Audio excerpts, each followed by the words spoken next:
জন্য দেখেন কানা কাকে বলে, দেখেন আল্লাহ রাসূলকে ভালোবাসা কাকে বলে, একটু খেয়াল করেন। আয়েশা وشر الأمور محدثاتها وكل محدثة بدعة وكل بدعة ضلالة وكل ضلالة في النار فأعوذ بالله من الشيطان الرجيم يا أيها الذين آمنوا أطيعوا الله وأطيعوا الرسول ولا تبطلوا أعمالكم عن أبي هريرة رضي الله تعالى عنه قال قال رسول الله صلى الله عليه وسلم كل أمتي يدخلون الجنة إلا من آبى قيل يا رسول الله من آبى قال من أطاعني دخل الجنة ومن أساءني فقد آبى عن عائشة رضي الله تعالى عنها قالت قال رسول الله صلى الله عليه وسلم من عمل عملا ليس عليه أمرنا فهو رد।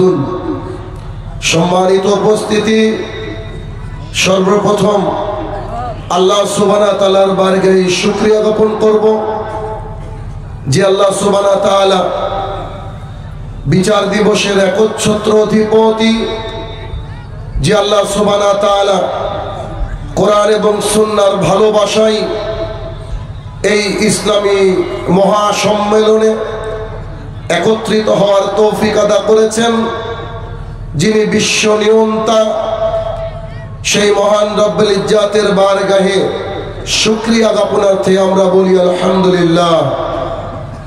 অতঃপর সমগ্র মানব জাতির শিক্ষক, সমগ্র মানব জাতির পথ প্রদর্শক মুহাম্মদুর রাসূলুল্লাহ সাল্লাল্লাহু আলাইহি সাল্লামের উপর শতকোটি সালাত ও সালাম বর্ষিত হোক, আমরা বলি আল্লাহুম্মা আমিন।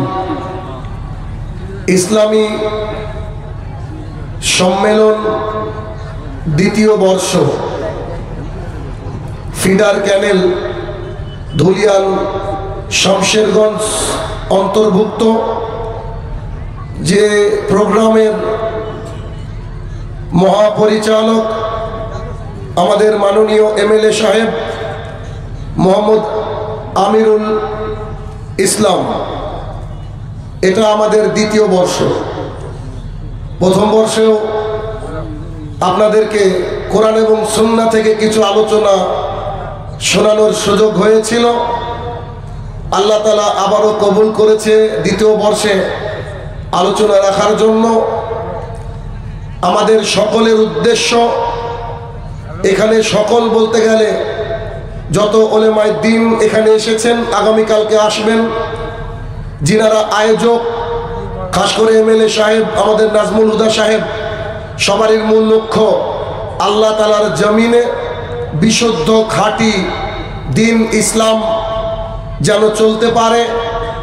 ইসলামের মধ্যে যে নানান রকম কিছু বাইরে থেকে ঢুকে ইসলামকে কুলুষিত করেছে, ইসলামের সৌন্দর্য নষ্ট করেছে, তা থেকে মানুষ যেন সম্পূর্ণ মুক্তি লাভ করে পিওর ইসলাম, যেটা রাসূলুল্লাহ সাল্লাল্লাহু আলাইহি সাল্লাম এবং সাহাবায়ে কেরাম আমাদের মাঝে, জাতির মাঝে প্রচার প্রসার করার চেষ্টা নিয়ে পৃথিবীর মায়া ত্যাগ করেছেন।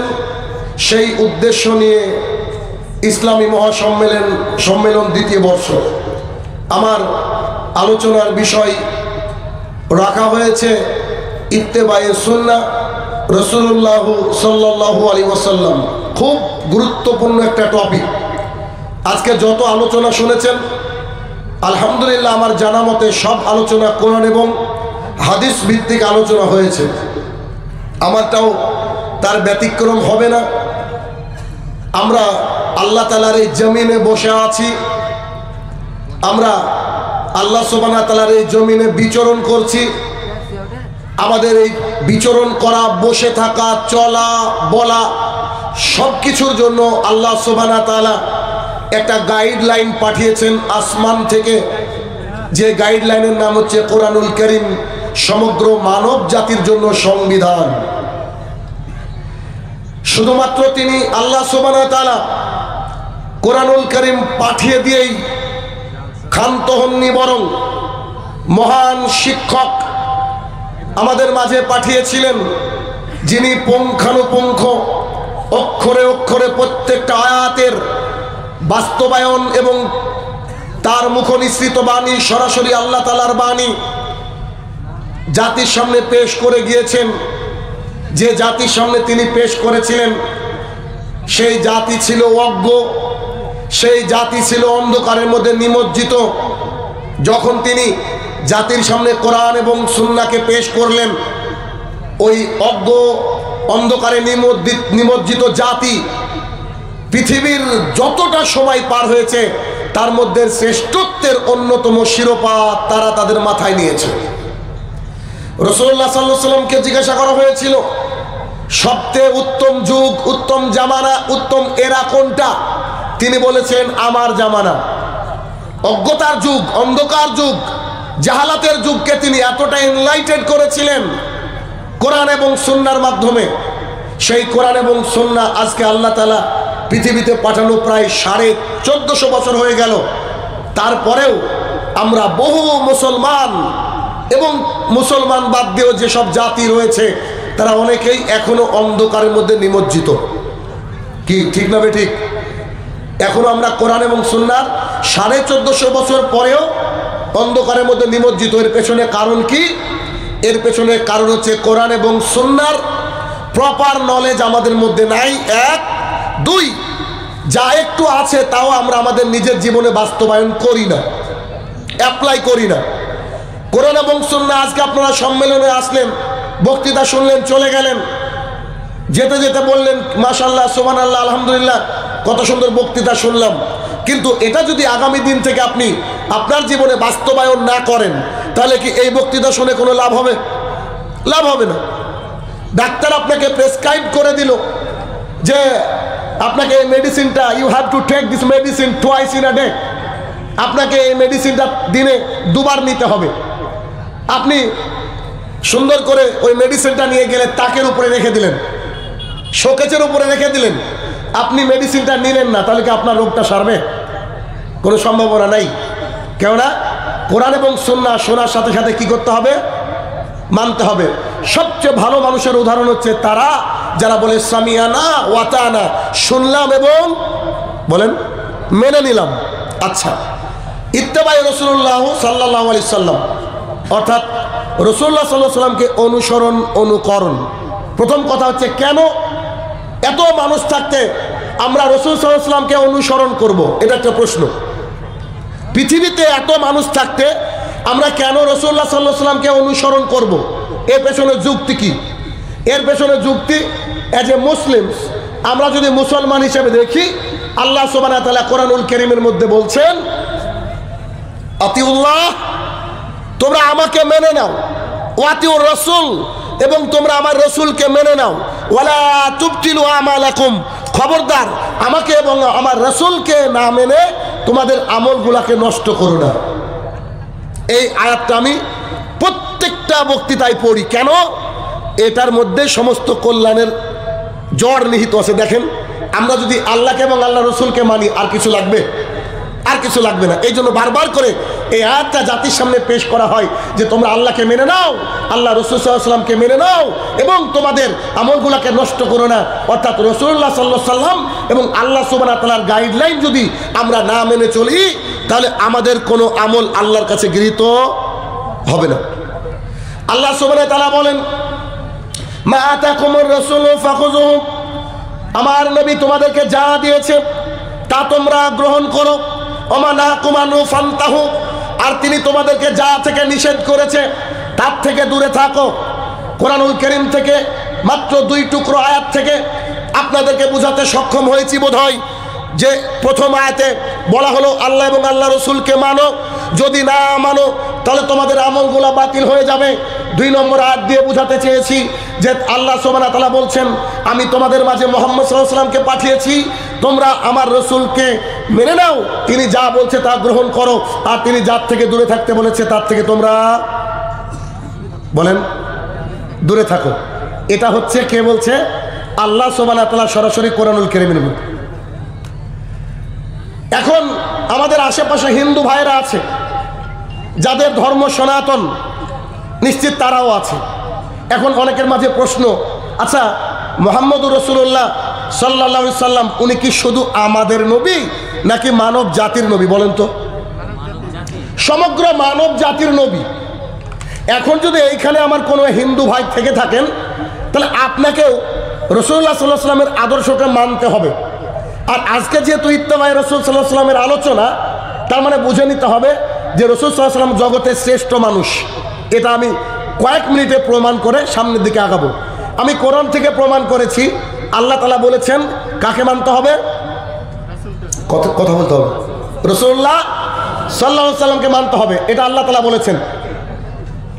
2 নম্বর, ভবিষ্য পুরাণ খণ্ড নম্বর 3, অধ্যায় নম্বর 3, আপনার চ্যাপ্টার নম্বর 3, মন্ত্র নম্বর 5 এবং 6। ভবিষ্য পুরাণ, পুরাণ রয়েছে 18 প্রকার, তার মধ্যে একটা পুরাণের নাম হচ্ছে ভবিষ্য পুরাণ। খণ্ড 3, পর্ব 3, অধ্যায় 3, 5 এবং 6 নম্বর মন্ত্রে একেবারে স্পষ্ট বলে দেওয়া হয়েছে। ভালো করে মন্ত্রটাকে খেয়াল করবেন। সেখানে বলা হচ্ছে, মুহাম্মাদি তিখ্যাত শিষ্য শাখা সমন্বিত নিপশ্চাৎ মহাদেবা মরুস্থল নিবাসী নম। একটা বাক্য এদিক ওদিক হবে না ইনশাআল্লাহ। দেখেন এইখানে বলা হচ্ছে স্পষ্ট করে, আমি উল্লেখ করে দিলাম কোন কিতাবে পাবেন।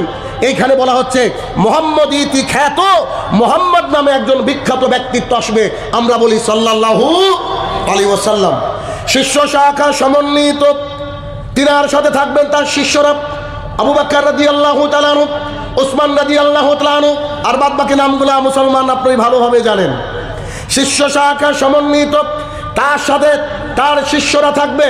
নিপশ্চাৎ মহাদেব মরুস্থল নিবাসী নম। এই মহাদেব উঠে আসবেন মরুস্থল থেকে, এই মহাদেব উঠে আসবেন বালির মধ্য থেকে, এই মহাদেব উঠে আসবেন মক্কা থেকে। মক্কা হচ্ছে মরুভূমি প্রান্তর। এই মহাদেবকে নমস্কার, এই মহাদেবকে সম্মান জানাই। তার মানে ভবিষ্য পুরাণ আমাদেরকে বলে দিল, তোমরা যদি মানতে চাও শেষ নবী হিসাবে, শেষ রাসূল হিসাবে, তাহলে তোমরা এই ব্যক্তিকে মেনে নিও যার নামটা পর্যন্ত তাদের কিতাবে মেনশন করা রয়েছে। এটা গেল ভবিষ্য পুরাণ। 2 নম্বর পয়েন্ট, আপনি কেন মুহাম্মদ সাল্লাল্লাহু আলাইহি ওয়াসাল্লামকে মানবেন? এটা হচ্ছে প্রথম প্রশ্ন। কোরআন থেকে প্রমাণ করেছি, পুরাণ থেকে প্রমাণ করলাম। এখন আরেকটু আসেন, আমাদের সবারই পকেটে একজন লোক আছে, মিস্টার গান্ধীজি আছে না? মিস্টার গান্ধীজি একজন ভারতবর্ষের শ্রেষ্ঠ ব্যক্তিত্ব। তিনি লিখছেন, তিনি বলছেন, তার কিতাবে রয়েছে লেখা, তিনি বলছেন, I have read a lot of biography in my life. When I got Muhammad sallallahu alaihi wasallam biography in my hand, I read it thoroughly. Honestly, I tell to the world, the biography was an unique and unparalleled. হায়রে মুসলমান, হাঁটু পানিতে ডুবে মরা উচিত আমাদের। একজন হিন্দু মানুষ, একজন সনাতন ধর্মাবলম্বী মানুষ, তিনি বলছেন, আমার জীবনে আমি বহু জীবনী গ্রন্থ পড়েছি, যখন মুহাম্মদ সাল্লাল্লাহু আলাইহি সাল্লামের জীবনী আমার হাতে আসলো, আই রিড ইট থরলি। আপনারা কি জানেন থরলি মানে কি? থরলি মানে হচ্ছে একেবারে লাইন বাই লাইন পড়া, একটা অক্ষর বাদ না দেওয়া। জানি না তার নিয়াত কি ছিল, হতে পারে ভুল ধরা, হতে পারে ভালোবাসা, I don't have idea at all. But এখানে বলতে চাইছি, উনি বলছেন আই রিড ইট থরলি, আমি একেবারে লাইন বাই লাইন পড়লাম, পুঙ্খানুপুঙ্খ করে পড়লাম, একেবারে মনোযোগ দিয়ে পড়লাম। পড়ার পরে তিনি ফাইনালি বলছেন, ও দুনিয়াবাসী শোনো, এই যে চরিত্র, এই যে ক্যারেক্টার সম্পর্কে আমি জানলাম, আমি বহু জীবনী গ্রন্থ পড়েছি, তবে ইনার মতো জীবনী পৃথিবীতে আর কারোর থাকতে পারে না বলে আমার দাবি। সুবহানাল্লাহ বাড়িতে গিয়ে বলেন। কে বলছেন? মিস্টার গান্ধীজি, স্বাধীনতা সংগ্রামের অন্যতম একজন পথিকৃৎ। তিনি বলছেন যে আমি তার মতো চরিত্র পড়িনি, অথচ আমি I have read a lots, আমি প্রচুর পরিমাণে জীবনী গ্রন্থ পড়েছি। আরে সেই মুসলমান আজকে রাসূল সাল্লাল্লাহু আলাইহি ওয়াসাল্লামকে চিনতে পারেনি। আচ্ছা আসেন, বৌদ্ধ মিস্টার গৌতম বুদ্ধের ধর্ম। তাদের প্রামাণ্য ধর্মগ্রন্থের নাম হচ্ছে দীঘানিকা। কি নাম বললাম? মুখস্থ করতে হবে। দীঘানিকায় বর্ণিত রয়েছে আনন্দ নামের একজন ব্যক্তি গৌতম বুদ্ধকে প্রশ্ন করছে, আচ্ছা বুদ্ধ মানে তাদের নবী, তাদের নবীকে সে প্রশ্ন করছে, আচ্ছা বুদ্ধ সাহেব, গৌতম বুদ্ধজি আপনাকে একটা প্রশ্ন। তো কি? আচ্ছা আপনি তো মারা যাবেন, বয়স হয়েছে আপনার, বৃদ্ধে উপনীত হচ্ছেন, তো আপনি মারা যাওয়ার পর কি আমাদেরকে গাইডলাইন দেওয়ার কেউ আসবে নাকি ইউ আর দ্য ফাইনাল? তো বলছে তোমরা এটা ভেবো না যে আমি হচ্ছে তোমাদের শেষ বুদ্ধ। Point to be noted. তোমরা এটা ভেবো না আমি তোমাদের শেষ বুদ্ধ, এটা ভেবো না। আমার পরে একজন বুদ্ধ আসবে, সে আমার চেয়ে বেশি আলোকপ্রাপ্ত হবে, সে একটা পূর্ণাঙ্গ ধর্মমত প্রচার করবে। মানে আমার ধর্মে ঘাটতি আছে ব্যাকেট, এটা আমার কথা। তিনি বলছেন যে তিনি আমার চেয়ে বেশি এনলাইটেড হবেন, আলোকিত হবেন, তিনি একটা পূর্ণাঙ্গ ধর্মমত প্রচার করবে। তার মানে কি আমারটাই ঘাটতি আছে? তিনি একটা পূর্ণাঙ্গ ধর্মমত প্রচার করবে। তোমরা আমার পরে যারা জীবিত থাকবে তারা অবশ্যই সেই বুদ্ধকে মেনে নিও, আর তিনি হবে শেষ বুদ্ধ। এখন আনন্দ বলছে আচ্ছা ঠিক আছে, তাকে মেনে নিব, তার নামটা তো বলেন, তিনার নাম কি হবে? তো গৌতম বুদ্ধ বলছেন তার নাম হবে মৈত্রেয়। কি নাম? মৈত্রেয়। আগের শ্লোকে মোহাম্মদ সাল্লাল্লাহু আলাইহি ওয়াসাল্লামের নাম পেয়ে গেলাম, এখন তো নামটা পেলাম না। তো বলছে মৈত্রেয় মানে কি? এটা যে সংস্কৃত শব্দ। মৈত্রেয় মানে হচ্ছে করুণা, মৈত্রেয় মানে হচ্ছে করুণা। বলছে যে করুণা আর বুদ্ধ, রাসূলুল্লাহ সাল্লাল্লাহু আলাইহি ওয়াসাল্লামকে বলা হয় রহমতুল লিল আলামিন, তিনি সমগ্র মানব জাতির জন্য করুণা, শান্তি। তাহলে এই মৈত্রেয়টা কে বলেন? মুহাম্মদুর রাসূলুল্লাহ সাল্লাল্লাহু আলাইহি ওয়াসাল্লাম। আসেন, মাইকেল এইচ হার্ট একজন খ্রিস্টান মানুষ, দিন রাত যে খ্রিস্টানদের সাথে আমাদের বিরোধিতা, তারা বিরোধী দল, কিচ্ছু করার নেই। তারা আল্লাহকে চ্যালেঞ্জ দিয়ে বলেছে যে we will enter to the paradise, আমরা জান্নাতে যাব। আল্লাহ সুবহানাহু ওয়া তাআলা বলছেন কুল হাতু বুরহানাকুম ইন কুনতুম সাদিকিন, সূরা বাকারা সূরা নম্বর 2 আয়াত নম্বর 111। তোমরা যদি সত্যবাদী হও তাহলে তোমরা দলিল দাও যে তোমরা জান্নাতে যাবা। এই জন্য তো সূরা ফাতিহায় ওই যে গায়রুল মাগযুবি আলাইহিম ওয়ালাদ-দাল্লিন এই বাক্যটা আমরা পড়ি। তার মানে ইহুদি খ্রিস্টান তারা যে পথভ্রষ্ট। কথা বোঝা গেল কিনা? তো পথভ্রষ্ট মানুষকে আমাদের নবীর সুনাম করতে পারে? কি বলেন? অ্যান্টিপার্টি কি সুনাম করতে পারে? জি পারে না। তো কি হয়েছে? মিস্টার মাইকেল এইচ হার্ট বলছেন গোটা বিশ্বের বিভিন্ন মনীষীর জীবনে আমি এক করছিলাম, বিভিন্ন দার্শনিকের জীবনে আমি এক করছিলাম, বিভিন্ন গাণিতিকের জীবনে আমি এক করছিলাম, বিভিন্ন রাজনৈতিক নেতার জীবনে আমি এক করছিলাম। এক করতে করতে করতে যার মধ্যে সবচেয়ে বেশি গুণ রয়েছে এইরকম আমি 100 জন মানুষের লিস্ট তৈরি করলাম।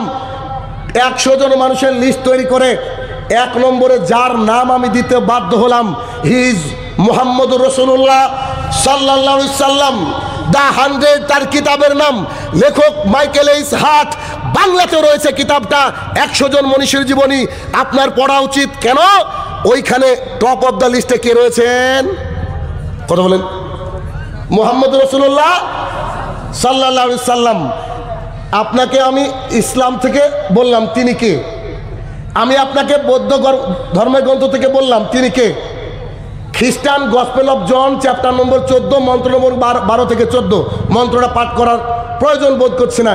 সেখানে তিনি ঈসা আলাইহিস সালাম বলছেন আমার পরে একজন মানুষ আসবে, তিনি নিজের মন থেকে কিছু বলবেন না, যা উপর থেকে শুনবে তাই তিনি বলবেন, আর তাকে আমার পরে তোমরা বেঁচে থাকলে মেনে নিও। উপর থেকে শুনে কে বলেছেন? মুহাম্মদ সাল্লাল্লাহু আলাইহি ওয়াসাল্লাম। ওহী ছাড়া তিনি কোনো কথা বলেননি।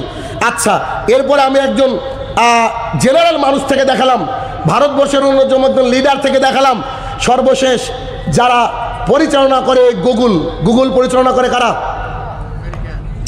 আমেরিকা, ইহুদি খ্রিস্টান, তাই না? পরিচালনা করে।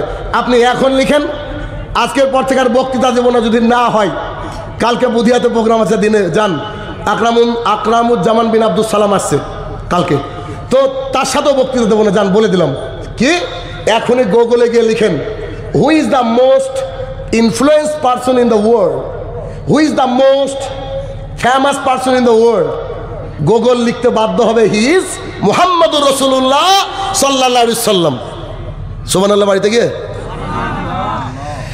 এখন যদি আপনি অমুসলমান হন, তাও কি আপনার মনের মধ্যে এরকম জাগছে না যে উই হ্যাভ টু ফলো মুহাম্মাদুর রাসূলুল্লাহ সাল্লাল্লাহু আলাইহি সাল্লাম? আমাদের ইচ্ছা করছে মুহাম্মদ সাল্লাল্লাহু আলাইহি সাল্লামকে আমরা ফলো করি। কি আমি বিভিন্ন ধর্মগ্রন্থ থেকে, বিভিন্ন পার্সোনালিটি থেকে, ইন্টারনেট থেকে দেখালাম যে আপনি যদি আনপাবলিক হন, আপনি যদি নাস্তিক হন, তার চরিত্রটা এতটাই মনোমুগ্ধকর যে ইউ হ্যাভ টু ফলো, আপনাকে তাকে অনুকরণ করতে হবে, অনুকরণ করতে হবে, যে জাতির হন না কেন। আপনি যদি আল্লাহ তাআলাকে আপনার রব বলে স্বীকার নাও করেন, আপনি যদি খাঁটি নাস্তিক হন, তাও তার চরিত্র এত সুন্দর আল্লাহ তাআলা বানিয়েছেন যে তার চরিত্রের কথা শুনলে, তার চরিত্রের ব্যাপারে কোথাও কিছু পড়লে আপনার ইচ্ছা হবে যে আমি তাকে মানি। ইত্তেবায়ে রাসূল সাল্লাল্লাহু আলাইহি ওয়াসাল্লাম, রাসূল সাল্লাল্লাহু আলাইহি ওয়াসাল্লামকে অনুকরণ, অনুসরণ করতে হবে। আসেন এবার একে একে একটু হাদিস দেখি। আনাস রাদিয়াল্লাহু তাআলা আনহু বলেন, রাসূলুল্লাহ সাল্লাল্লাহু আলাইহি ওয়াসাল্লাম বলেছেন, ওই ব্যক্তি প্রকৃত মুমিন নয় যার কাছে আমি মুহাম্মদ সাল্লাল্লাহু আলাইহি ওয়াসাল্লাম, তার পিতামাতা, তার সন্তান সন্ততি এবং পৃথিবীর সমস্ত মানুষ, তার পিতামাতা সবচেয়ে মোস্ট ডিয়ার অ্যান্ড নিয়ার, তার সন্তান সন্ততি, যার সন্তান সন্ততি আছে তিনি জানেন, পৃথিবীর সমস্ত মানুষের চেয়ে আমি মুহাম্মদ সাল্লাল্লাহু আলাইহি ওয়াসাল্লাম যদি তার কাছে প্রিয় না হই, সে ব্যক্তি পূর্ণাঙ্গ মুমিন নয়। বর্ণনাকারী কে? আনাস রাদিয়াল্লাহু তাআলা আনহু। অক্ষরে গেঁথে নেন, কলিজায় হাদিস গেঁথে নেন, আপনাকে দেখাচ্ছি, আবার বলছি। আনাস রাদিয়াল্লাহু তাআলা আনহু বলেন, রাসূলুল্লাহ সাল্লাল্লাহু আলাইহি ওয়াসাল্লাম বলেছেন, পৃথিবীর কোন মানুষ, তোমরা কান খুলে শুনে রাখো, তোমাদের কাছে আমি মুহাম্মদ সাল্লাল্লাহু আলাইহি ওয়াসাল্লাম যদি তোমার পিতামাতা, তোমার সন্তান সন্ততি এবং পৃথিবীর যত মানুষ রয়েছে তার চেয়ে আমি মুহাম্মদ সাল্লাল্লাহু আলাইহি ওয়াসাল্লাম তোমার কাছে প্রিয় না হই, তাহলে তুমি পূর্ণাঙ্গ মুমিন হতে পারোনি। মুসলিম শরীফ কিতাবুল ঈমান। মুসলিম শরীফ মানে হাদিসে কোনো ডাউট চলবে না। কিন্তু আপনাকে একটা কনফিউশন আমি দিয়ে যাচ্ছি। আচ্ছা বলেন তো, এখানে মুহাম্মদ সাল্লাল্লাহু আলাইহি ওয়াসাল্লামকে ভালোবাসার কথা আসলো কিনা? কি ভালোবাসার কথা আসলো, কিন্তু হাদিসটা ইমাম মুসলিম রহিমাহুল্লাহ তিনি কেন তার গ্রন্থ মুসলিম শরীফের কিতাবুল ঈমানের মধ্যে নিয়ে আসলেন? ওয়াই? রাসূল সাল্লাল্লাহু আলাইহি ওয়াসাল্লামকে ভালোবাসা অধ্যায় আনতে পারতেন, ভালোবাসার হাদিস, অথচ আনলেন তিনি কিতাবুল ঈমানের মধ্যে।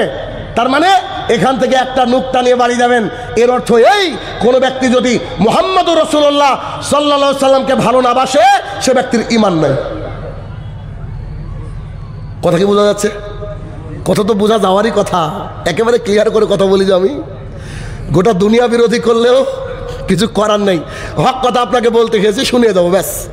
তাহলে আনাস রাদিয়াল্লাহু তাআলা থেকে বর্ণিত হাদিস থেকে যেটুকু আমরা পেলাম যে গোটা পৃথিবীর সবচেয়ে বেশি ভালোবাসতে হবে কাকে বলেন তো? বলেন একবার। মুহাম্মদুর রাসূলুল্লাহ সাল্লাল্লাহু আলাইহি সাল্লাম। আচ্ছা, দ্বিতীয় হাদিস, আব্দুল্লাহ বিন হিসাম রাদিয়াল্লাহু তাআলা আনহু বলেন, আমরা একদিন রাসূলুল্লাহ সাল্লাল্লাহু আলাইহি সাল্লামের সঙ্গে ছিলাম, এমতো অবস্থায় তিনি চলতে চলতে উমর রাদিয়াল্লাহু তাআলা আনহুর হাতটাকে ধরলেন। আরে কত বড় সৌভাগ্য সেই সাহাবী যার হাত ইচ্ছা করে কুল কায়নাতের রহমত মুহাম্মদুর রাসূলুল্লাহ সাল্লাল্লাহু আলাইহি সাল্লাম তার হাতটা ধরে, কত বড় সৌভাগ্যশীল সেই ব্যক্তি। আবার শোনেন, আব্দুল্লাহ বিন হিসাম রাদিয়াল্লাহু তাআলা আনহু বলেন, আমরা একবার মুহাম্মদুর রাসূলুল্লাহ সাল্লাল্লাহু আলাইহি সাল্লামের সঙ্গে ছিলাম, তিনারা চলছিলেন, আমরাও চলছিলাম। হঠাৎ করে রাসূল সাল্লাল্লাহু আলাইহি সাল্লাম উমর রাদিয়াল্লাহু তাআলা আনহুর হাতটাকে ধরলেন। হাতটা ধরার সাথে সাথে উমর রাদিয়াল্লাহু তাআলা আনহু বলেন, আল্লাহ রাসূল সাল্লাল্লাহু আলাইহি সাল্লাম, বলছিলাম আমি আমার নিজেকে আগে ভালোবাসি, আমি আমার নিজেকে প্রথমে, তারপরে গোটা পৃথিবীতে যা আছে সবচেয়ে বেশি আপনাকে ভালোবাসি।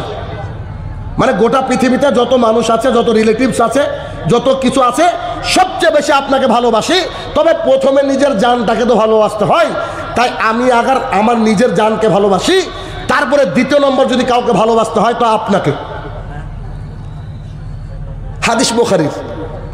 রাসূলুল্লাহ সাল্লাল্লাহু আলাইহি ওয়াসাল্লাম বলেন, ওমর, যে আল্লাহ রাসূল বলেন, ওমর কান খুলে শুনে রাখো, তুমি কিন্তু পূর্ণাঙ্গ ঈমানদার হতে পারোনি। উমারকে বলছেন ঈমানদার হতে পারোনি, ভাবা যায় কি? তুমি পূর্ণাঙ্গ ঈমানদার হতে পারোনি। তখন উমর রাদিয়াল্লাহু আনহু বুঝে গিয়েছেন, বিচক্ষণ সাহাবী, ট্যালেন্টেড সাহাবী, চট করে বলছেন, আল্লাহ রাসূল সাল্লাল্লাহু আলাইহি ওয়াসাল্লাম, আমার পিতা মাতা আপনার উপরে কুরবান হোক, আমি গোটা পৃথিবীর সবচেয়ে বেশি আপনাকে ভালোবাসি, আমি আমার নিজের চেয়েও আপনাকে বেশি ভালোবাসি। তখন উমর রাদিয়াল্লাহু আনহু এই বাক্য শুনে মুহাম্মদ সাল্লাল্লাহু আলাইহি ওয়াসাল্লাম বলছেন, আব আয়া না উঠ পাহাড় কি নিচে। এবার ঠিক আছে উমর, এবার ঠিক আছে, তুমি ঠিক বলেছ। কারণ শুনে রাখো, এই পৃথিবীর কোনো মানুষ যদি তার নিজের চেয়ে, তার আত্মীয় চেয়ে, তার রিলেটিভ চেয়ে, গোটা পৃথিবীর চেয়ে আমাকে বেশি ভালো না বাসতে পারে, সেই ব্যক্তি ঈমানদার হতে পারে না, পূর্ণাঙ্গ ঈমানদার হতে পারে না। অতএব জরুরি ভিত্তিতে কাকে ভালোবাসতে হবে বলেন? রাসূলুল্লাহ সাল্লাল্লাহু আলাইহি সাল্লামকে। কিন্তু দুঃখের বিষয় কি জানেন? আমাদের ভালোবাসা মুহাম্মদ সাল্লাল্লাহু আলাইহি ওয়াসাল্লামের উপরে আছে। কথা বলেন। আমরা আল্লাহ রসুলকে যতটা ভালোবাসি তার চেয়ে বেশি ভালোবাসি আমাদের বউকে। প্রমাণ নেবেন? আবু হুরায়রা রাদিয়াল্লাহু তাআলা আনহু বলেন, রাসূলুল্লাহ সাল্লাল্লাহু আলাইহি ওয়াসাল্লাম বলেছেন, আমারানিয়ানা রাব্বি, আমার রব আমাকে বলেছে, ইফাউল্লুহা, দাড়িটাকে ছেড়ে দাও, ওয়াসুস সারেফ, গোপটাকে ট্রিম করো, গোপটাকে ছাটো। একেবারে নগদ কালকে বলেন যে শাহিনুর রহমান বলল যে দাড়ি রাখা নাকি ওয়াজিব, এতদিন শুনেছি সুন্নাহ, দাড়ি রাখা নাকি ওয়াজিব, এতদিন শুনেছি সুন্নাহ, দাড়ি রাখা নাকি ওয়াজিব, এতদিন শুনেছি সুন্নাহ। আর ওয়াজিব আর ফরজের মধ্যে নাকি তেমন কোনো পার্থক্য নেই, মানে ইউ হ্যাভ টু, আপনাকে রাখতে হবে, দাড়ি রাখতেই হবে। এটা নাকি মুহাম্মদ সাল্লাল্লাহু আলাইহি ওয়াসাল্লাম বলেছেন। আপনার স্ত্রী বলবে, আরে রাখো ওদের কথা। মুহাম্মদ সাল্লাল্লাহু আলাইহি ওয়াসাল্লাম বলেছেন দাড়ি ছেড়ে দিতে হবে, আর আপনার স্ত্রী বলতে হবে চাচতে হবে। তা আপনি ওই ধুলিয়ানের বাজারে ডাক বাংলায় গিয়ে বলছেন চাচেন তো, তাহলে বলেন আপনি কাকে বেশি ভালোবাসলেন? কথা বলেন না কেন? ইয়াং ছেলেরা ভাবছে শাহিনু ভাই ঠিকই বলছে, আমাদের তো বউ নাই, আসলে নাই। আচ্ছা, তাহলে বিষয় হচ্ছে যে সবচেয়ে বেশি আমাদেরকে অনুসরণ করতে হবে কাকে বলেন? মুহাম্মদুর রাসূলুল্লাহ সাল্লাল্লাহু আলাইহি ওয়াসাল্লামকে। ব্যাস দেখেন, আল্লাহ সুবহানাহু ওয়া তাআলা তিনি কুল কায়নাতের মালিক, তিনি খালেক, তিনি সব কিছুর সৃষ্টিকর্তা, যিনি মুহাম্মদুর রাসূলুল্লাহ সাল্লাল্লাহু আলাইহি ওয়াসাল্লামকে ধমক দিয়েছেন যে তুমি যদি আমার রিসালাতের দায়িত্ব পালন না করো আমি তোমার পেছনটা ধরবো। আল্লাহ বলেছেন, অথচ মুহাম্মদ সাল্লাল্লাহু আলাইহি ওয়াসাল্লামকে আল্লাহ তাআলা কত ভালোবাসেন। অথচ সেই আল্লাহ সুবহানাহু ওয়া তাআলা যিনি গোটা বিশ্বজাহানের প্রতিপালক, গোটা বিশ্বের নিয়ন্তা, বিচার দিবসের একচ্ছত্র অধিপতি, সেই মহান রব বলছেন, কুল ইন কুনতুম তুহিব্বুনাল্লাহ, ও পুঠিমারির মানুষ, ও শমশেরগঞ্জের মানুষ, ও গোটা পৃথিবীর মানুষ, তোমরা কি আমি আল্লাহকে ভালোবাসতে চাও?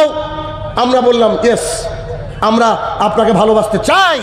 আল্লাহ সুবহানাহু ওয়া তাআলা বলছেন, ফাত্তাবিউনি, আমাকে ভালোবাসতে হবে না, তোমরা আমার নবীকে অনুসরণ করো, তোমরা আমার নবীকে অনুসরণ করো। আর তোমরা যদি আমার নবীকে অনুসরণ করতে পারো, আল্লাহ তাআলা বলছেন, ওয়াইবুকুমুল্লাহ, আমি তোমাদেরকে ভালোবাসবো। আর আমি আল্লাহ যখন কাউকে ভালোবাসি, I will erase all his or her sins, আমি তার সমস্ত পাপ, সমস্ত গুনাহগাতাকে শেষ করে দেব। সুবহানাল্লাহ বলবেন না? এগুলো বাংলাদেশের লোককে বলতে হয় না, ওরা বুঝে, আমরা আসলে ইউজ টু না আর কি। তাহলে কি হলো? আল্লাহ তাআলাকে ভালোবাসতে চাই, আমরা বললাম, আল্লাহ বলছে দরকার নেই, তুমি আমার নবীকে অনুসরণ করো, অনুকরণ করো, ইত্তেবা করো। তোমরা যদি করতে পারো তোমাদের ভালোবাসার দরকার নাই, আমি তোমাদেরকে ভালোবাসবো। আর আমি আল্লাহ যখন কাউকে ভালোবাসি, আমি তার সমস্ত গুনাহগাতাকে ক্ষমা করে দেবো। সুবহানাল্লাহ। তাহলে চিন্তা করে রাখবে। মুগীরা ইবনে শুবা রাদিয়াল্লাহু তাআলা আনহু বলেন, খুব মজার হাদিস, একটা হাদিস পকেটে করে বাড়িতে নিয়ে যান তো। মুগীরা ইবনে শুবা রাদিয়াল্লাহু তাআলা আনহু বলেন, আল্লাহ রাসূল সাল্লাল্লাহু আলাইহি সাল্লাম, বলছি আনসারী একটা মেয়েকে বিয়ে করতে চাই, এ বিষয়ে আপনার পরামর্শ কি? তখন মুহাম্মদ সাল্লাল্লাহু আলাইহি সাল্লাম বলছে, তুমি কি তাকে দেখেছো? তো না, আমি দেখিনি। তো তুমি তার বাড়িতে যাও, দেখো, তুমি তার বাড়িতে যাও, দেখো, আর যদি তুমি দেখো তোমাদের মধ্যে ভালোবাসা সৃষ্টি করে দেবে আল্লাহ সুবহানাহু ওয়া তাআলা। তুমি তার পরিবারকে গিয়ে বলো যা তুমি বিয়ে করবা, তার জন্য মুহাম্মদ সাল্লাল্লাহু আলাইহি ওয়াসাল্লাম পাঠিয়েছে রিশতা নিয়ে, আর মুহাম্মদ সাল্লাল্লাহু আলাইহি ওয়াসাল্লাম দেখতে বলেছে। মুগিরা ইবনে শুবা রাদিয়াল্লাহু তাআলা আনন্দে নাচতে নাচতে যাচ্ছেন। আরে নাচতে নাচতে হাদিসে নাই, আপনাকে বোঝাতে চাইছি বিয়ে হলে তো ভেতরটা একটু ওরকমই করে। তো মুগিরা ইবনে শুবা রাদিয়াল্লাহু তাআলা যাচ্ছেন, গিয়ে তার দরজায় সালাম দিয়ে বলছেন আসসালামু আলাইকুম। ওয়ালাইকুম আসসালাম। বাবা বেরিয়ে এসেছে, মেয়ের বাবা। জি, বলছি রাসূল সাল্লাল্লাহু আলাইহি ওয়াসাল্লাম পাঠিয়েছে, আপনার মেয়েকে বিয়ে করতে চাই, আপনার মেয়েকে দেখতে চাই। মুগিরা ইবনে শুবা রাদিয়াল্লাহু তাআলা বলছেন তিনার বাবাকে দেখে মনে হলো তিনি যেন একটু ইতস্তত বোধ করছেন। কেন? ঠিক আছে বিয়ে করবা, ঠিক আছে, আচ্ছা ঠিক আছে, অসুবিধা নাই, আচ্ছা বিয়ে করবা তুমি, কিন্তু তিনি যেন মেয়েকে দেখাতে চাইছেন না। গায়রত কাকে বলে দেখেন তো? আর আমাদের বাড়িতে যখন কেউ রিশতা নিয়ে আসে, রাস্তায় বলে দিল যে ওই মেয়েটাকে দেখতে আসছে, ওর বাবা ফোন করে বলে মা বাড়িতে কি ফেয়ার অ্যান্ড লাভলি আসে না আনবো? কি বলেন? সবচেয়ে সুন্দর পোশাকটা পরিয়ে গ্রুপ মিলে বিয়ের পাত্রী দেখে। আলহামদুলিল্লাহ কালকে আমার বই প্রিন্ট কমপ্লিট হয়েছে, সোনালী যুগের সলাৎ আর বিবাহ একটি ইবাদত, প্রত্যেকে রাখবেন ইনশাল্লাহ, যে কোনো লাইব্রেরিতে আস্তে আস্তে পাবেন। এই বিবাহ একটি ইবাদতের মধ্যে আমাদের যে কুসংস্কার তুলে ধরেছি, এই যে গ্রুপ করে পাত্রী দেখা, এটা যে কত বড় হারাম কাজ সব উল্লেখ করা আছে হাদিস দিয়ে, সংগ্রহ করবেন ইনশাল্লাহ। তো তিনি যখন মানে বললেন, প্রস্তাব দিলেন, তিনি একজন সাহাবী, রাসূল সাল্লাল্লাহু আলাইহি ওয়াসাল্লাম তিনাকে পাঠিয়েছেন।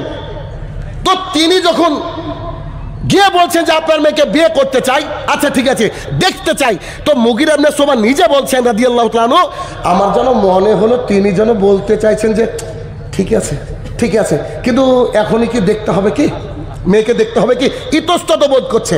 চট করে ঘর থেকে মেয়ে বলছে আব্বা লেট মি টক, আমাকে কথা বলতে দেন। এই যুবক শোনো, এই মুগিরা ইবনে শুবা শোনো, তোমাকে যদি রাসূল সাল্লাল্লাহু আলাইহি ওয়াসাল্লাম দেখতে বলে আমাকে বিয়ের উদ্দেশ্যে, তাহলে তুমি ঘরের মধ্যে আসো, আমাকে দেখো, আর আল্লাহর কসম করে বলছি যদি তুমি নিজে বানিয়ে বানিয়ে আমাকে দেখার জন্য ভান করো, আমাকে দেখতে চাও, যেটা আল্লাহ রসুল বলেননি, যদি এইটা করো, আল্লাহর কসম করে বলছি তোমার নামে বিচার আমি আল্লাহর কাঠ গড়ায় দিলাম, আল্লাহ দেখবে। মেয়ের গায়রত দেখেছেন? মুগিরা ইবনে শুবা রাদিয়াল্লাহু তাআলা আনহু বললেন জি, আল্লাহ রাসূল সাল্লাল্লাহু আলাইহি ওয়াসাল্লাম আমাকে যে বলেছেন। তখন মেয়ে বলছেন আচ্ছা ঠিক আছে আসেন। তখন মেয়ে কি করলো, মানে ওই ছেলেকে কি করলো, অনুমতি দিল দেখার জন্য। তাহলে যখনই শুনেছে রাসূলুল্লাহ সাল্লাল্লাহু আলাইহি ওয়াসাল্লামের কথা, সঙ্গে সঙ্গে কি আর কোনো এক্সকিউজ ছিল? আর কোনো এক্সকিউজ নেই। আনাস রাদিয়াল্লাহু তাআলা আনহু বলেন রাসূলুল্লাহ সাল্লাল্লাহু আলাইহি ওয়াসাল্লাম বলেছেন এই পৃথিবীর মানুষ যারা আল্লাহ রাসূল সাল্লাল্লাহু আলাইহি ওয়াসাল্লামকে ভালোবাসতে চায় তাদের ব্যাপারে কি দৃষ্টান্ত দেখেন। আনাস রাদিয়াল্লাহু তাআলা আনহু বলেন রাসূলুল্লাহ সাল্লাল্লাহু আলাইহি ওয়াসাল্লাম বলেছেন একজন ব্যক্তি এসে আল্লাহ রাসূল সাল্লাল্লাহু আলাইহি ওয়াসাল্লামকে বলছেন আল্লাহ রাসূল সাল্লাল্লাহু আলাইহি ওয়াসাল্লাম কিয়ামত কবে হবে, কিয়ামত কবে হবে? রাসূল সাল্লাল্লাহু আলাইহি ওয়াসাল্লাম তাকে বললেন তোমার কিয়ামতের প্রস্তুতি কি আছে? তো তিনি বলছেন যে আমার জন্য তেমন কিয়ামতের প্রস্তুতি নাই, তবে বিষয় হচ্ছে এইটুকু যে আমি তেমন করে সালাত সিয়াম আদায় করতে পারি না। না, এটুকু হাদিসে নাই, আপনাকে বলি আপনাকে বোঝানোর জন্য। তিনি বলছেন যে তেমন করে বিশেষ প্রস্তুতি আমার তো নাই, তবে আমি আল্লাহকে এবং আল্লাহর রসুলকে ভালোবাসি। কি বলছে বলেন? আমি আল্লাহকে এবং আল্লাহ রসুলকে ভালোবাসি। তখন মুহাম্মদ সাল্লাল্লাহু আলাইহি ওয়াসাল্লাম বলছেন যে যাকে ভালোবাসবে সে কিয়ামতের মাঠে তার সাথে উঠবে। কথা বুঝেছেন? আপনি যদি রাসূলুল্লাহ সাল্লাল্লাহু আলাইহি ওয়াসাল্লামকে ভালোবেসে তার পথ এবং পন্থা অবলম্বন করে জাতির সামনে চলতে পারেন, তাহলে আপনি মুহাম্মদ রাসূলুল্লাহ সাল্লাল্লাহু আলাইহি ওয়াসাল্লামের সঙ্গে উঠবেন। কিন্তু যে ছেলে এই দিক দিয়ে চুল কেটে উড়িয়ে দিয়েছে, এই দিক দিয়ে চেঁচে উড়িয়ে দিয়েছে, ও তো হানি সিং এর সাথে উঠবে। হানি সিং তো কনফার্ম জান্নাতি নাকি গো? ওই যে বীরভূম না কোথাকার ওই ছেলেটা নাম হচ্ছে রাহুল লোহার, যেই শুনেছে ইন্ডিয়া নাকি ম্যাচে হেরে গিয়েছে গলায় দড়ি দিয়ে আত্মহত্যা করেছে, ও তো জান্নাতি নাকি? আরে যুবক, তুমি কাঁদো কার জন্য? কাঁদো একমাত্র মুহাম্মদ রাসূলুল্লাহ সাল্লাল্লাহু আলাইহি সাল্লামের জন্য। দেখেন কানা কাকে বলে, দেখেন আল্লাহ রাসূলকে ভালোবাসা কাকে বলে, একটু খেয়াল করেন। আয়েশা রাদিয়াল্লাহু তাআলা আনহা বলেন, একদিন দুপুর বেলায় কেউ যেন বাড়িতে আমার বাবাকে আব্বাকে সংবাদ দিল যে মুহাম্মদ সাল্লাল্লাহু আলাইহি সাল্লাম চাদরে মুখটা ঢেকে, চাদরে মাথাটা ঢেকে দুপুর বেলায় আসছেন। দুপুর বেলায় আবু বকর রাদিয়াল্লাহু তাআলা আনহু টেনশনে পড়ে গেলেন, আরে এই মুহূর্তে তো আল্লাহ রাসূল কোনোদিন বাড়িতে আসে না, কি ঘটনা ঘটলো? আবার কোরাইশরা তাকে কষ্ট দিল নাকি, ঘটনা কি? আর তখন আবু বকর রাদিয়াল্লাহু তাআলা গেটে গেলেন, রাসূল সাল্লাল্লাহু আলাইহি ওয়াসাল্লাম এসে বলছেন আসসালামু আলাইকুম। ওয়ালাইকুম আসসালাম। গেটটা খুলে দিয়ে আবু বকর রাদিয়াল্লাহু তাআলা বলছে বসেন, এই যে খাট রয়েছে, খাটিয়া রয়েছে, জায়গা রয়েছে, বসেন। রাসূল সাল্লাল্লাহু আলাইহি ওয়াসাল্লাম বলছে আবু বকর, জি আল্লাহ রাসূল বলেন। বলছে বাড়িতে যারা আছে তাদেরকে তাড়িয়ে দাও, বাড়িতে যারা আছে তাদেরকে সাইডে যেতে বলো, মানে গোপন কথা আছে, বাড়িতে যারা আছে তাদেরকে সাইডে যেতে বলো। আবু বকর রাদিয়াল্লাহু তাআলা বলছেন আল্লাহ রাসূল সাল্লাল্লাহু আলাইহি ওয়াসাল্লাম আল্লাহর কসম করে বলছি আমার বাড়িতে তো আপনারই আত্মীয় আছে। আয়েশা রাদিয়াল্লাহু তাআলা আনা আছে, আল্লাহ রাসূলের আত্মীয় না, পরম আত্মীয়। আমার বাড়িতে তো আপনারই আত্মীয় আছে, তার আবার কোথায় যাবে? আচ্ছা ঠিক আছে আবু বকর শোনো, জি আল্লাহ রাসূল বলছি আল্লাহ তাআলা জিহাদ ফরজ করে, এই মানে কি হিজরতের জন্য অনুমতি দিয়ে দিয়েছে। আবু বকর রাদিয়াল্লাহু তাআলা আনহু বলেন আল্লাহ রাসূল সাথে কে? রাসূল সাল্লাল্লাহু আলাইহি ওয়াসাল্লাম বলছেন তোমাকে আমি নিয়ে যাব। আয়েশা রাদিয়াল্লাহু তাআলা আনহা বলছেন আমার আব্বাকে এরকম কোনোদিন কাঁদতে দেখিনি, তিনি কান্নায় একেবারে দাড়ি ভিজে ফেললেন। কেন? কেন? আনন্দে। হিজরত করে চলে যাচ্ছেন মানে এটাকে আনন্দ হয়? নিজের বউ বাচ্চা ছেড়ে যাচ্ছেন, নিজের পরিবার পরিজন ছেড়ে যাচ্ছেন, জমি জমা ছেড়ে যাচ্ছেন, ব্যবসা থাকলে ব্যবসা ছেড়ে যাচ্ছেন, এটা কি কখনো আনন্দের হতে পারে? আনন্দের হতে পারে যখন মুহাম্মদুর রাসূলুল্লাহ সাল্লাল্লাহু আলাইহি সাল্লামকে কলিজা দিয়ে ভালোবাসবেন, তখন এটা অবশ্যই আনন্দের হতে পারে। বুখারীর হাদিস। আবু হুরায়রা রাদিয়াল্লাহু তাআলা আনহু বলেন আমি রাসূলুল্লাহ সাল্লাল্লাহু আলাইহি সাল্লামকে নিয়ে চলতে শুরু করলাম মক্কার দিকে। চলতে চলতে যখন দেখলাম আল্লাহ রাসূল ক্লান্ত হয়ে গেছেন, আমি একটা পাহাড়ের গুহা দেখলাম, সুন্দর করে নিট অ্যান্ড ক্লিন করে দিলাম, সেইখানে আল্লাহ রাসূলকে শুইয়ে দিলাম, তিনি ঘুম পাড়তে লাগলেন।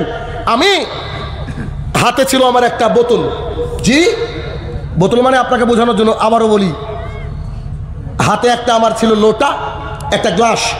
আমি বাইরে এসে খুঁজতে লাগলাম কোনো একটা ছাগল গরু পাই কিনা, একটু দুধ দহন করে যদি মুহাম্মদ সাল্লাল্লাহু আলাইহি ওয়াসাল্লামকে দিতে পারি তো কলিজাটা ঠান্ডা হয়ে যাবে। আমি আপনাকে এ বাক্য বোঝাতে পারবো না, আল্লাহি আল্লাহর কসম করে বলছি আমি এ বাক্য বোঝাতে পারবো না, আল্লাহর কসম করে বলছি আমি বোঝাতে পারবো না বাক্য। কেন বলেন তো? মুহাম্মদ সাল্লাল্লাহু আলাইহি ওয়াসাল্লাম এবং আবু বকর রাদিয়াল্লাহু তাআলা দুজনে একই রাস্তা পাড়ি দিয়েছেন, কি বলেন? দুজনেই ক্লান্ত, দুজনেই পিপাসার্ত, দুজনে ভয়ার্ত, তারপরেও আবু বকর রাদিয়াল্লাহু তাআলা বাড়ির মায়া করেননি। বউ বাচ্চাকে রেখে আসলাম, কি যে হাল করলো আবু জেহেলের গ্রুপ, চিন্তা করেননি? বুলডোজার দিয়ে কি আমার বাড়িটাকে তুলে ফেলা হলো, চিন্তা করেননি? কালকের খাবার রেখে গেছি, পরশুদিন কি খাবে তারা, চিন্তা করেননি? রাসূলুল্লাহ সাল্লাল্লাহু আলাইহি ওয়াসাল্লামের প্রোটেকশনের ব্যাপারে তিনি এতটাই চিন্তিত হয়ে গিয়েছেন যে তিনি গ্লাস নিয়ে, লোটা নিয়ে, বোতল নিয়ে তিনি খুঁজতে লাগলেন। একটা রাখালকে দেখে বললেন তোমার মালিককে আমি চিনি, হাদিস বুখারীর, তোমার মালিককে আমি চিনি, তোমার কি ছাগলের মধ্যে দুধ দিতে পারে এমন কি কোনো ছাগল আছে? তিনি বললেন জি আছে, তো একটু দুধ দহন করে আমাকে দিবা? তো বলছে জি দিব। তো ছেলেটাকে যেই লোটাটা দিয়েছে ছেলেটা ধরে দুধ দহন করতে শুরু করে দিয়েছে। আবু বকর বলছে এই দাঁড়াও দাঁড়াও তুমি। তো বলছে মানে? ওহো এ বাক্য আমি বুঝতে পারিনি ভাই, তুমি কি তোমার হাতটাকে পরিষ্কার করে নিয়েছো? সুবহানাল্লাহ, কত টেনশন পেছনে। আল্লাহ রসুলকে প্রোটেকশন দেখেন, তুমি কি তোমার হাতটা পরিষ্কার করে নিয়েছো? রাখাল এমনি তো ফ্রিতে দুধ নিচ্ছে, রাগ তো একটু হালকা হবেই, বলছে হয়েছে না? এইভাবে আসছে হাদিস, দেখেন পড়েন আপনি। এভাবে বলছে হয়েছে কি, আচ্ছা এবার ঠিক আছে। আবু বকর রাদিয়াল্লাহু তাআলা বলছেন আমি গ্লাসটা দুধটা নিয়ে দেখলাম দুধটা একটু গরম। আচ্ছা দুধ দহন করলে সাথে সাথে গরম হয় না? তিনি বললেন আমি মশক থেকে একটু পানি নিয়ে দুধের মধ্যে দিলাম, একেবারে নিচে চলে গেল। আমি আল্লাহ রাসূল সাল্লাল্লাহু আলাইহি ওয়াসাল্লামকে গিয়ে দিলাম, তিনি বিসমিল্লাহ বলে যখন দুধটা পান করছেন, আবু বকর রাদিয়াল্লাহু তাআলা বলছেন আল্লাহ তাআলা আমার পিপাসা থেকে মিটিয়ে দিয়েছে। কোনো সায়েন্স, কোনো বিজ্ঞান এগুলো কাজে লাগবে না। এটা হচ্ছে ভালোবাসা, এটা হচ্ছে ইত্তেবা, এটা হচ্ছে ইত্তেবা। আব্দুল্লাহ বিন রওহা রাদিয়াল্লাহু তাআলা আনহু বলেন, রাসূলুল্লাহ সাল্লাল্লাহু আলাইহি ওয়াসাল্লাম একবার খুতবা দিচ্ছিলেন, আমি মসজিদের বাইরে থেকে ভিতরে ঢুকবো, এক পা যেন বাড়িয়ে দিয়েছি, এভাবে ঢুকবো। রাসূল সাল্লাল্লাহু আলাইহি ওয়াসাল্লাম খুতবার মধ্যে বলেছে, ইজলিস, বসো। আমি ওখানে বসে গিয়েছি, পুরো খুতবা ওখানে দাঁড়িয়ে বসে শুনেছি। সালাত শেষ করে রাসূল সাল্লাল্লাহু আলাইহি ওয়াসাল্লামের কাছে ঘটনা খুলে বললাম। রাসূল সাল্লাল্লাহু আলাইহি ওয়াসাল্লাম আমার জন্য দোয়া করলেন। আপনি কি হাদিসের মর্মার্থ বুঝতে পারলেন? আল্লাহ রাসূল সাল্লাল্লাহু আলাইহি ওয়াসাল্লাম আব্দুল্লাহ বিন রওহা রাদিয়াল্লাহু তাআলা আনহুকে বসতে বলেননি, তিনি কথার মধ্যে কথা বলতে গিয়ে ইজলিস, বসুন এই কথাটা বলেছিলেন। কিন্তু সাহাবায়ে কেরামরা এতটাই ইত্তেবা করতেন, এতটাই আল্লাহ রসুলকে মেনে চলতেন সাল্লাল্লাহু আলাইহি ওয়াসাল্লাম, যে তিনি বলেছেন ইজলিস, বসো, তো তিনি বাইরে বসে গিয়েছেন। মসজিদের বাইরে তো ভিখারি বসে থাকে, রাদিয়াল্লাহু তাআলা আনহু একজন সাহাবী বসে আছেন। কেন? আল্লাহ রসুল বলেছেন যে তোমাকে বসতে হবে, কিন্তু ও বুঝতে পারেনি যে আল্লাহ রসুল এমনি বলেছেন বসার কথা, কিন্তু তিনি শুনেছেন ইজলিস, তিনি বসে গিয়েছেন। আরে সাহাবী, এই যে সাহাবীর কথা বলছি, এইসব সাহাবায়ে কেরামরা দ্বীন ইসলামকে প্রপার বুঝেছিল, সঠিকভাবে বুঝেছিল। কিন্তু আমরা দ্বীন ইসলাম, আমাদের কাছে দ্বীন ইসলামের কি ওই রকম প্রপার নলেজ রয়েছে? বলেন, আমরা কি রাসূল সাল্লাল্লাহু আলাইহি ওয়াসাল্লামকে ওইভাবে মেনে চলি যেমন করে সাহাবায়ে কেরাম মেনে চলেছেন? আসেন একজন মহিলা সাহাবীর কথা বলি। একজন মহিলা সাহাবী উহুদের প্রান্তরে যখন যুদ্ধ প্রায় শেষ, তিনি বাড়ির থেকে উহুদের প্রান্তরের দিকে দৌড়াচ্ছেন। একজন সাহাবীকে জিজ্ঞাসা করলেন, মুহাম্মদ সাল্লাল্লাহু আলাইহি ওয়াসাল্লাম কেমন আছে? আল্লাহ রাসূল সাল্লাল্লাহু আলাইহি ওয়াসাল্লাম কেমন আছে? জনৈক সাহাবী বলছে, তোমার আব্বাকে শহীদ করে দেওয়া হয়েছে। কোনো সন্তান, কোনো মেয়ে যদি এই কথা শুনে যে আমার আব্বা শহীদ হয়ে গিয়েছে, বলেন তো সে মেয়ের অন্তরে হালাতটা কি হতে পারে? তিনি চিৎকার দিয়ে বলছে, আমি জানতে চেয়েছি আল্লাহ রসুল কেমন আছে। আর একজন ব্যক্তি উঠে বলছে, তোমার স্বামীকে শহীদ করে দেওয়া হয়েছে। তিনি আবারও চিৎকার দিয়ে বলছেন, আমি জানতে চাইছি আল্লাহ রসুল কেমন আছে। একজন বলছে, তোমার বড় ভাইকে শহীদ করে দেওয়া হয়েছে। কোনো পরিবারে তোমার আর লোকজন নেই, ছেলে আর কেউ নেই, তুমি এতিম, তুমি বিধবা, তোমার আর কোনো ভাই নেই, তুমি ভাই হারা মানুষ, তুমি পৃথিবীতে এতিম মিসকিন হয়ে গেছো, তোমার কেউ নেই। সাহাবিয়া চিৎকার দিয়ে বলছেন, আমি তোমাদেরকে বলতে চাইছি আল্লাহ রসুল কেমন আছে। তোমরা বলছো আমার বাবা শহীদ হয়ে গেছে, আমার স্বামী শহীদ হয়ে গেছে, আমার ভাই শহীদ হয়ে গেছে, আমি জানতে চাইছি আল্লাহ রসুলের অবস্থা কি। তো তিনি বলছেন রাসূল সাল্লাল্লাহু আলাইহি ওয়াসাল্লাম সুরক্ষিত আছে। ওই মহিলা বলছে আলহামদুলিল্লাহ। চারটেখানে ব্যাপার, ইত্তেবায়ে রাসূল সাল্লাল্লাহু আলাইহি ওয়াসাল্লাম, আল্লাহ রসুলকে মেনে নেওয়ার গতিটা কি ছিল। তার পরিবারের সবাই শেষ, ডোন্ট কেয়ার, কিন্তু যখন জেনেছে আল্লাহ রসুল জীবিত আছে, তার মুখটা হাসি হাসি হয়ে গেছে। সে আল্লাহ শুকরিয়া আদায় করে বলছে, আমার রসুল জীবিত রয়েছে, আলহামদুলিল্লাহ। ভাবা যায়, চিন্তা করা যায়, সাহাবায়ে কেরামের ভালোবাসাটা কি ছিল, সাহাবায়ে কেরামের অ্যাকসেপ্টেশনটা কি ছিল।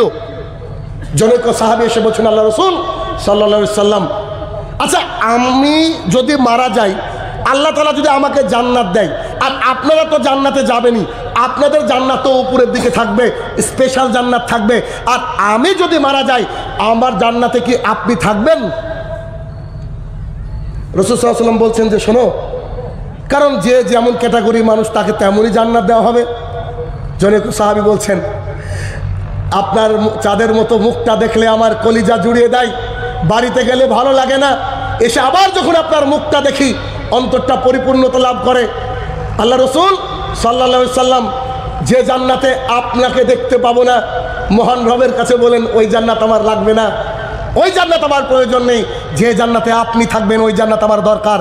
তখন আল্লাহ সুবহানাহু ওয়া তাআলা কোরআনুল কারীমের আয়াত নাজিল করে বলে দিলেন, যে যাকে ভালোবাসবে, যে যাকে অনুকরণ করবে, যে যাকে অনুসরণ করবে, সেই তার সাথে থাকবে। তবে শুধুমাত্র 12ই রবিউল আউয়াল ইয়া নবী সালাম আলাইকা বলে রাস্তায় বেরানোর নাম ভালোবাসা নয়। ভালোবাসা হচ্ছে you have to follow the rules and regulation from আল্লাহ সুবহানাহু ওয়া তাআলা। আপনাকে আল্লাহ সুবহানাহু ওয়া তাআলার রুলস অ্যান্ড রেগুলেশন ফলো করতে হবে, যেটা মুহাম্মদুর রাসূলুল্লাহ সাল্লাল্লাহু আলাইহি ওয়াসাল্লাম দিয়েছেন। আসেন হাদিস, আবু তালহা রাদিয়াল্লাহু তাআলা আনহু নাম শুনেছেন সাহাবীর? উহুদের যুদ্ধে রাসূলুল্লাহ সাল্লাল্লাহু আলাইহি সাল্লামকে এভাবে দাঁড়িয়ে আছেন, এদিকে মুখ, পেছনে তীর এসে পিঠে লাগছে। রাসূল সাল্লাল্লাহু আলাইহি সাল্লাম এরকম করে উকি দিয়ে যুদ্ধের অবস্থা দেখছেন। আবু তালহা রাদিয়াল্লাহু তাআলা বলছেন, খবরদার, খবরদার, আপনি উকি দেন না। কেন? যদি একটা তীর এসে আপনার গায়ে লাগে আমি আমার নিজেকে ক্ষমা করতে পারবো না। সাল্লাল্লাহু আলাইহি রাসূল, আপনাকে অনুরোধ করছি, আপনি বলেন, তাকাবেন না।